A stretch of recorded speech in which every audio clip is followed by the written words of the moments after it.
team ever. The air game had quality reserves in Kruchek and Stout, and receivers Jim Smith and Theo Bell.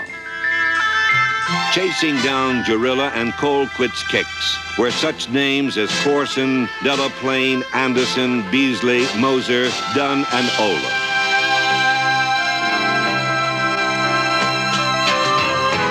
On the kick return side, rookies Randy Rudisham and number 30, Larry Anderson, gave Pittsburgh a season of outstanding field position, as well as the NFL's second highest kickoff return average.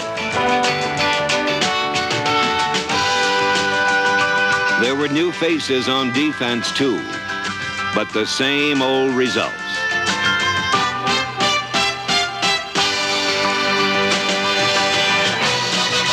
The 1978 Pittsburgh Steelers scored more points and won more games than any team in Steeler history.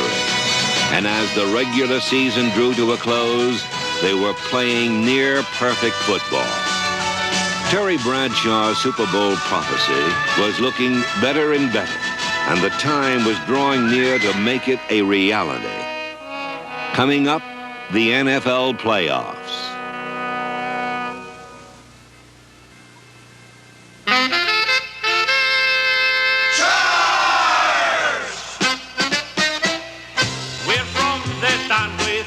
During the week, Pittsburgh, Pennsylvania makes the nation steal. But on Sunday, they become the Steeler Nation.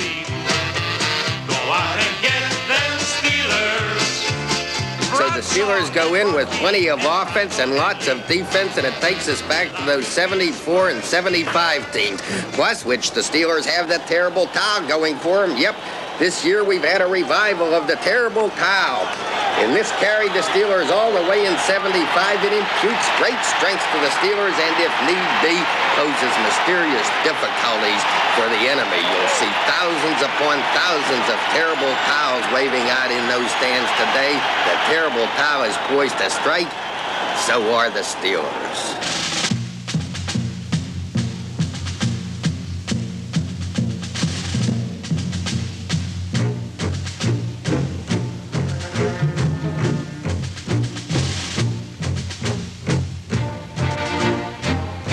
In the opening round of the playoffs, the Denver Broncos couldn't stop Pittsburgh's dynamic duo.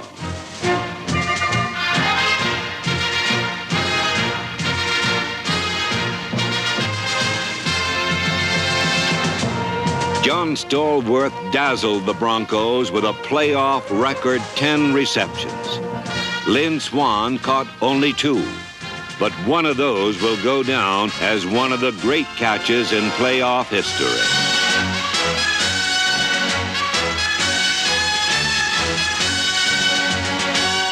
The Steeler Nation had win number 1. They were halfway to Super Bowl 13. But the second leg of the journey would depend on the defense.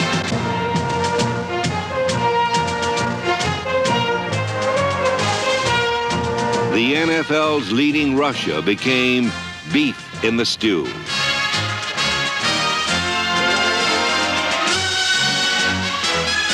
The NFL's best protected quarterback was treated rudely, then left to ponder his predicament in a Pittsburgh puddle.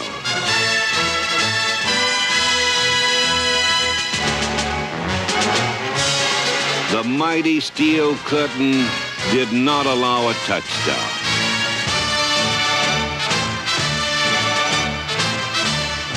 While Houston took a bath, Pittsburgh took the early lead as both Harris and Blyer hydroplaned a first period score.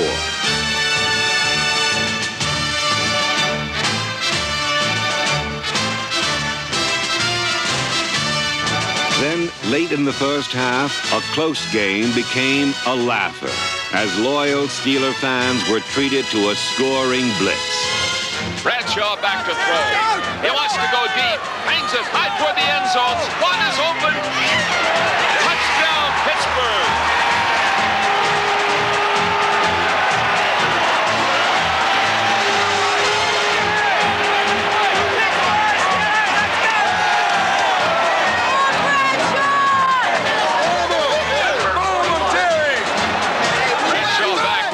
of the end zone. He fires it down the middle. Stallworth has it. Touchdown, Steelers. Hey, we got the best offense, the best defense, the best QB, the best running back, the best everything, best coaching staff, best front office, and we got the terrible time. Terrible time. What more do we need? Hey, a third ring. The Pittsburgh Steelers were going to the Super Bowl.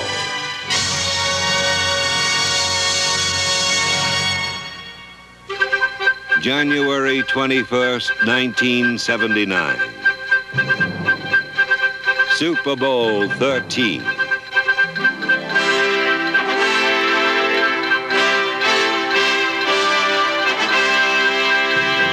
On Pittsburgh's first offensive possession, Terry Bradshaw revealed his game plan to the Dallas Doomsday defense. Bradshaw hesitates and then throws deep for Stallworth in the end zone. Touchdown, Pittsburgh! Johnny Stallworth caught it between two Dallas Cowboys, and the Steelers are on the board first. How about that? John Stallworth caught only 3 passes in the game, but 2 went for touchdowns. And his 75-yard sprint through traffic tied a Super Bowl record.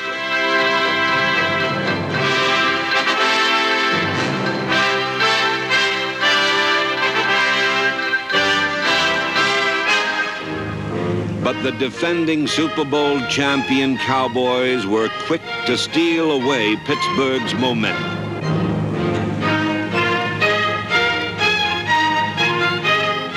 Minor setbacks, however, did not alter the Steelers' master plan. Bradshaw, Bradshaw, Bradshaw, Bradshaw, Bradshaw, Bradshaw. Bradshaw hangs it up high. Flyer has it, a leaping catch in the end zone. Touchdown, Pittsburgh.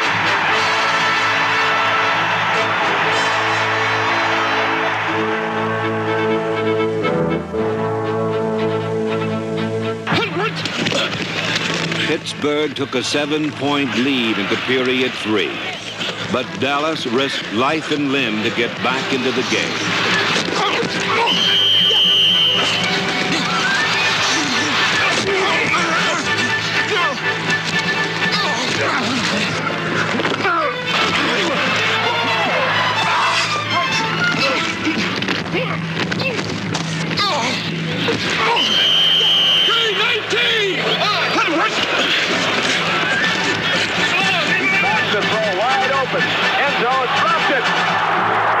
He went to Jackie Smith, and down on the turf, he lost it. Dallas wasted its best opportunity. They settled for a field goal, and Pittsburgh took a 4-point lead into the final period, where 3 plays would decide the outcome. Terry Bradshaw giving the ball to Franco through the middle, and over the 15 to 10 to 5, touchdown Pittsburgh. They opened it up down the middle. He knocked them loose in every direction, and the Steelers go on the board with a TD.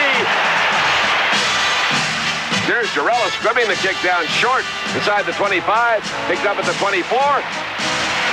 Fumble, ball loose, still fighting for it at the 21. It is the Steelers football. No, it's Dallas's football.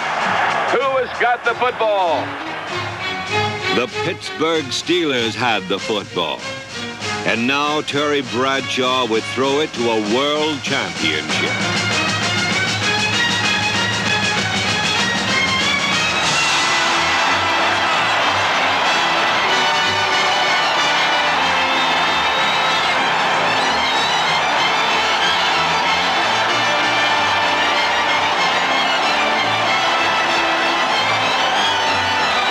The Dallas Cowboys played their hearts out, but they were a single team against an entire nation.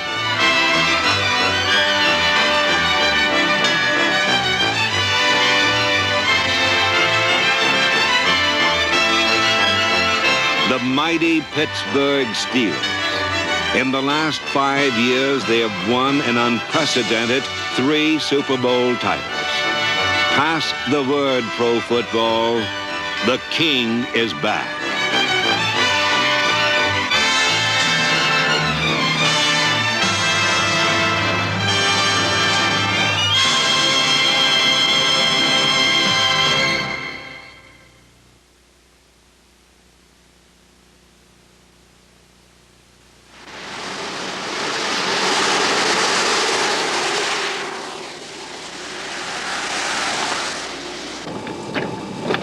Put yourself in this difficult situation. You're a professional football player. Your team is on the road. And your team bus has just arrived outside Pittsburgh's Three River Stadium.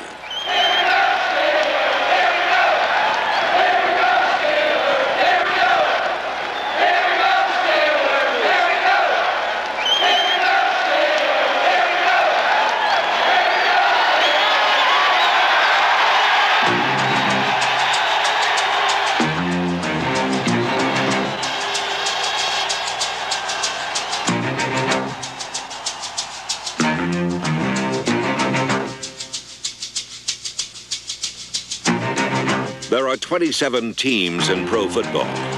And then there are the Pittsburgh Steelers.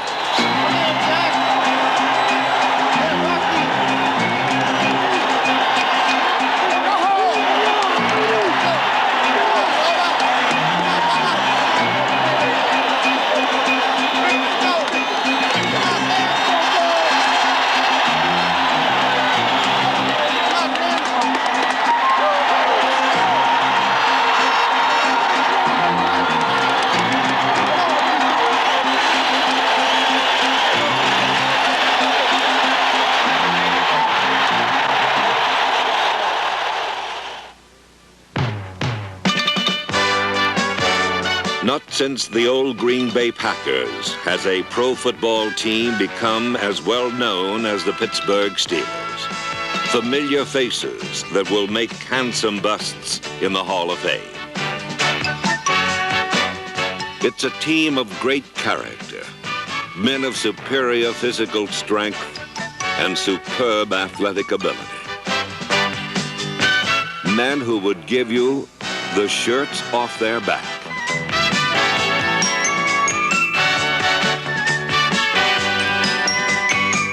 But the architect of this NFL power remains a mystery. Chuck Noll, a pro football fundamentalist. Basically, we like to pride ourselves on being a very fundamental football team because when it all comes down to things, you don't fool too many people very often. You have to win by blocking well and tackling well, out-hitting your opponents, and it takes special kinds of people to do that, and those special kinds of people are the ones we're looking for, and I think we have those kinds of people. Special kinds of people, each one homegrown. No member of Chuck Noll's team has ever played for another NFL club, and each of Noll's players has the qualities Pittsburgh fans admire. The guts to go over the middle. The moxie to make a statement, then back it up.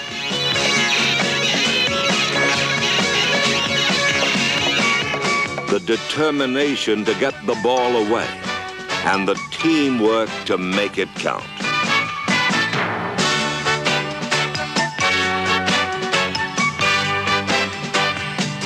There's a closeness on this club not found on most other professional teams. A genuine camaraderie that can't be installed or coached. It's a closeness that involves Pittsburgh's fans as well. Pittsburgh fans are very warm people, and they adopt you, they make you one of their own. Pittsburgh is a close community, it's tight.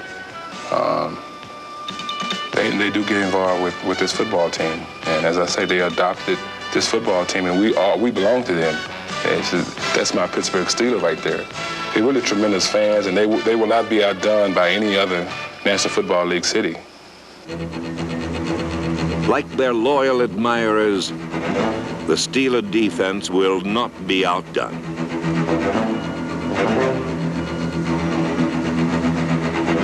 Each week, the game's brightest offensive stars come to Pittsburgh, eager to impress. Each week, the steel curtain makes them humble.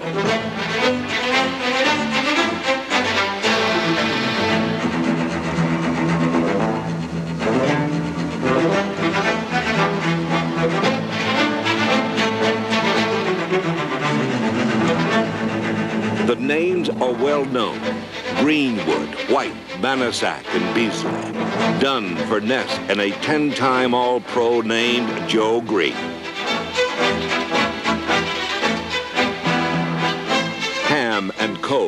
Taves and Winston, Valentine and Mr. Lambert. Blunt, Thomas and Johnson. Woodruff, Wagner, and number 31, Donnie Shell. 3 words describe this defense. The first is intense.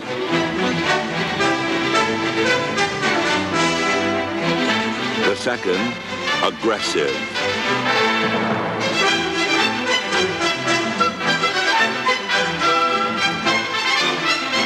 The third, opportunistic.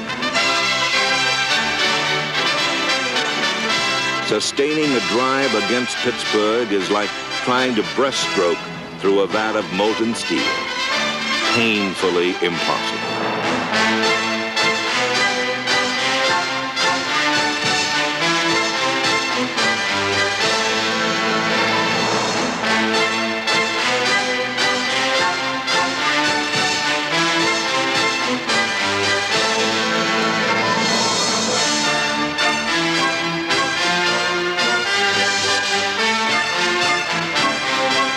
The mighty steel curtain.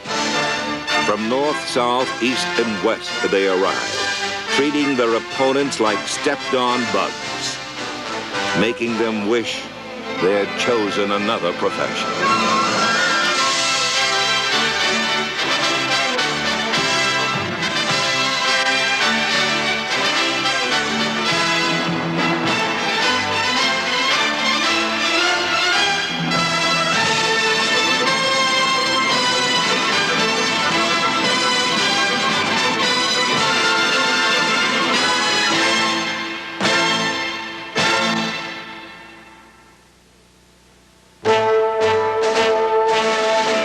The Pittsburgh Steelers are a sterling silver testament to building through the college draft.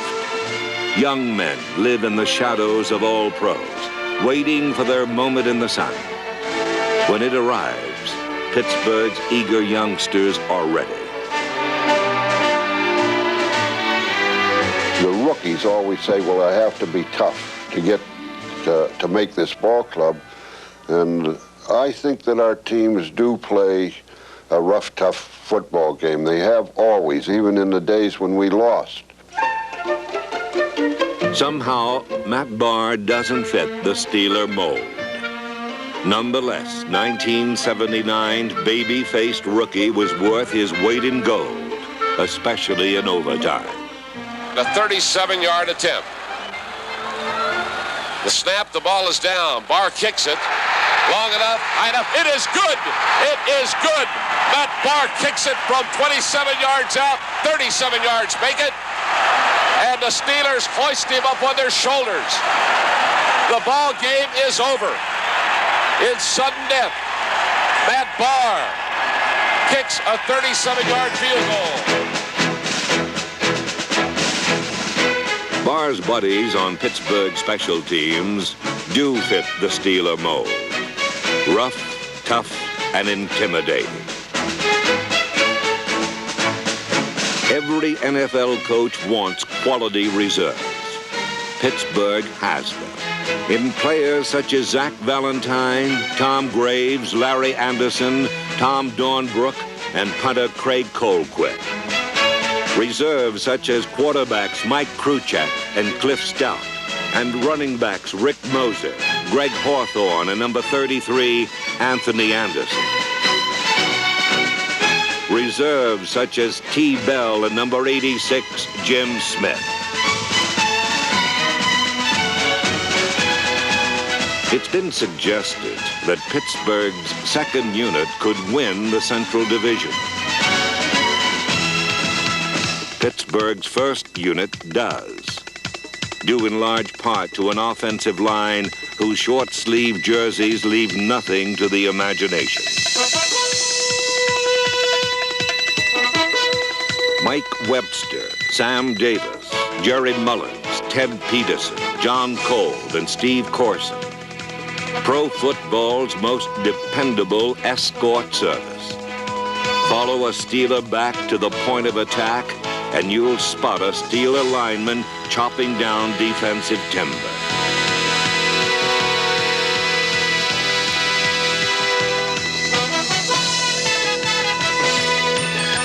Sidney Thornton followed his blocks to a co-starting role. And though he ran the 75-yard dash in less than world-class time, he and Rocky Blyer together combined for 1,019 yards rushing.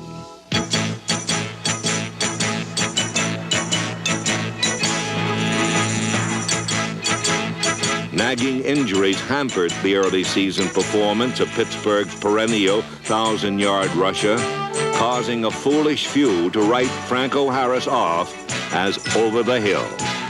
But in week 6, guard Sam Davis zeroed in on a defenseless Cleveland Brown. And downfield, Franco got a block from the rock.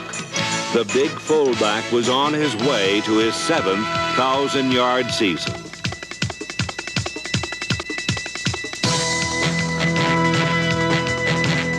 Before Franco Harris, the Pittsburgh Steelers never once made the playoffs.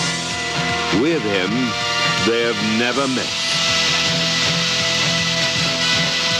Franco Harris, the 4th leading rusher of all time. Franco Harris is vital to Pittsburgh's attack, but quarterback Terry Bradshaw has seen to it that Franco is no longer a force of one. Everybody knows we run Franco, and everybody's trying to stop Franco. And so we just said, fine, you stop Franco, we'll throw the football. When it comes to throwing a football, whether standing still or on the run, nobody does it better than Terry Bradshaw. His targets include tight ends Benny Cunningham and Randy Grossman, wide receivers T. Bell and Jim Smith. But his favorite 2 receivers are a Barnum and Bailey act in cleats, Lynn Swann and John Stallworth. Swann is the high-flying acrobat of daring and grace.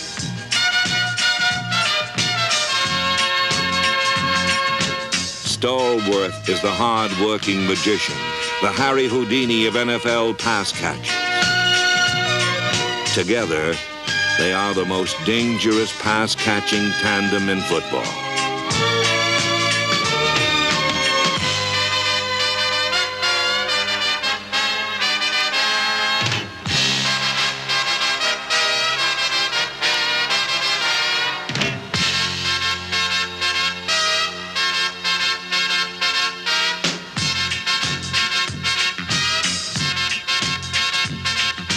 In 1979, John Stallworth was Pittsburgh's most valuable player, the leading man in a 45-man cast that played to a record 8th straight playoff appearance. They weren't always perfect, but when those lead pipe arms finally put the ball in play, Pittsburgh outscored every team in football, running away with their 7th Central Division title in 8 years. They entered the '79 season as Super Bowl champions. Now, it was time to defend that title. Coming up, the NFL playoffs.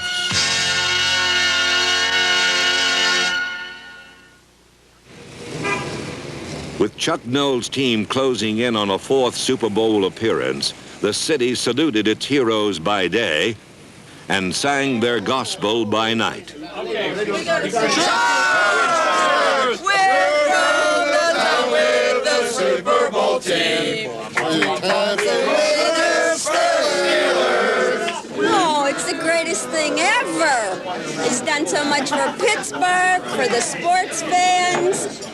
Nationwide notoriety, great. See, we're greater than just mill workers. There's more than that to Pittsburgh, right? Yeah, right. Offense, offense, take that football all the way up the field.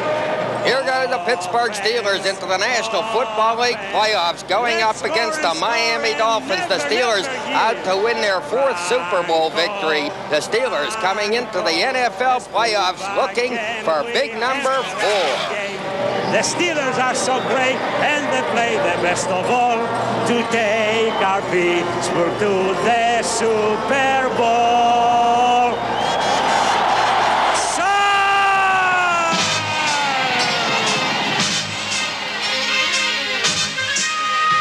In the opening round of the playoffs, Pittsburgh's pass catchers ran away from the Miami Dolphins.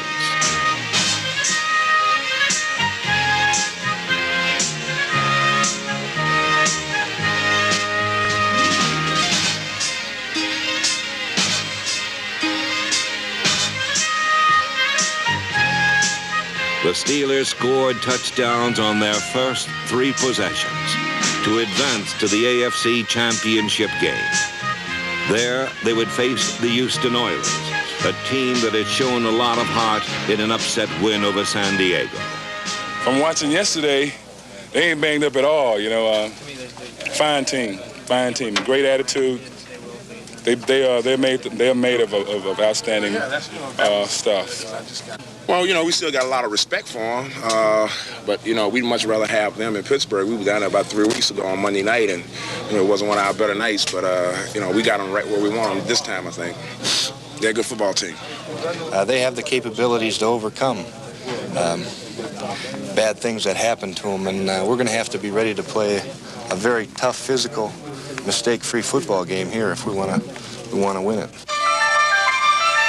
As Bradshaw calls the signals and drops back for the Pittsburgh Steelers. They can't get to him. He fires the pass, intercepted at the 25, back over the 30, the 35, the 40. Here they come. It's Vernon Perry with the ball, the 50, the 40, the 30. He's down to the Pittsburgh 20, the 15, the 10. He's going all the way for a Houston touchdown.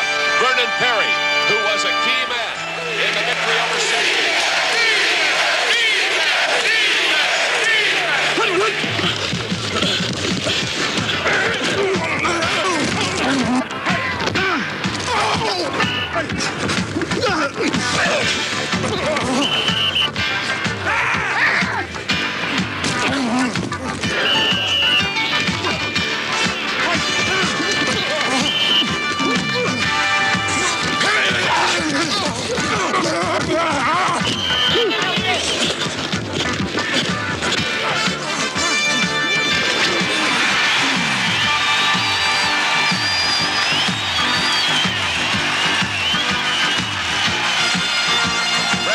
With plenty of time, lets it go down the middle. There is Stallworth for the touchdown.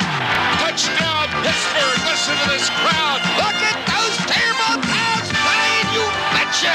As Stallworth bleeds Greg Stemrick for me. Late in period 3, with Pittsburgh leading by a touchdown, Oiler receiver Mike Renfro caught a pass in the corner of the end zone. The officials ruled that Renfro was juggling the ball as he crossed the end line. No one will ever know for sure. What is certain is that this close call ignited Pittsburgh's game-winning fourth-quarter drive. There's Bradshaw firing it to the near side, and there's Blyer to pull it in on a great catch at the 18. First down, Pittsburgh. Come on, let's go! They get to Blyer. Blyer shoots on the right side, pipes his way down. Blyer is in for the touchdown.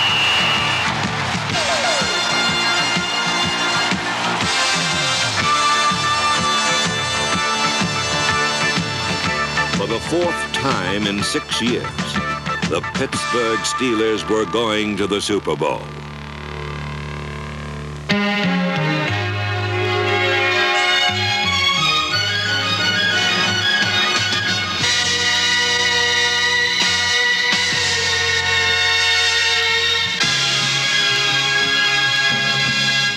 At the Rose Bowl in Pasadena, California, Pittsburgh set out to crush the Los Angeles Rams.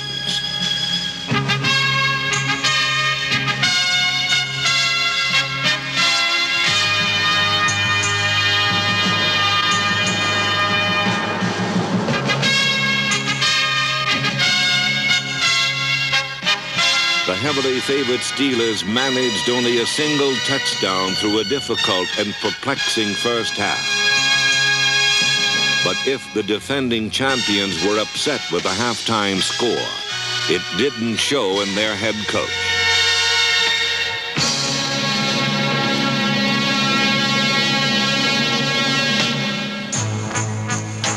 but Chuck Noll had yet to fire his big guns.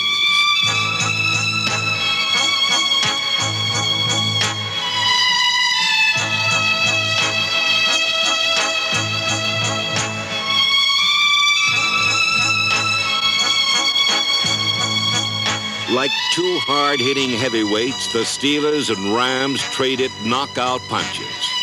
But somehow you knew the final round would go to the champions. Now Bradshaw pumping, firing downfield. There goes Stallworth. He pulls it in at the 30, the 20, the 10, the 5, and it's a touchdown for Pittsburgh on the ball to Stallworth.